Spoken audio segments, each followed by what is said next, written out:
So we are here at the Kumasi Baba Yara Sports Stadium, where the Black Stars of Ghana are holding their first training session in Kumasi.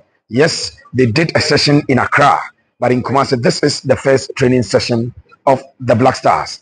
And there are 22 players involved in this particular section. All the three goalkeepers are here. Remember, 2 players are yet to report to camp. And according to the communications director of the Ghana Football Association, Henry Asante Chum, those 2 players are Jordan Pierre Ayew and Elisha Owusu, who are expected to land at the Kotoka International Airport at 10 p.m. tonight. And they will travel to Kumasi the next day to join the other colleagues in camp.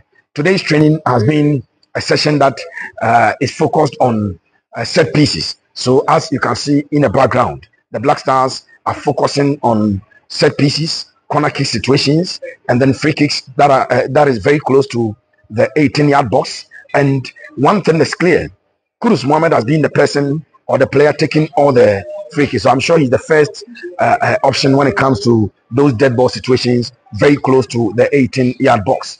And he sent in some good in-swingers, and the connection was there. Remember, the other players were also, the defenders especially, were supposed to stop the attackers from getting the ball, whilst the attackers were supposed to force to get those balls in there. So that has been it. And I can tell you that the training session has been a good one. A lot of supporters are here. A lot of fans are here to watch the Black Stars train. This is usual of the Black Stars. Anytime they come to Kumasi, they get a lot of fans watching them here.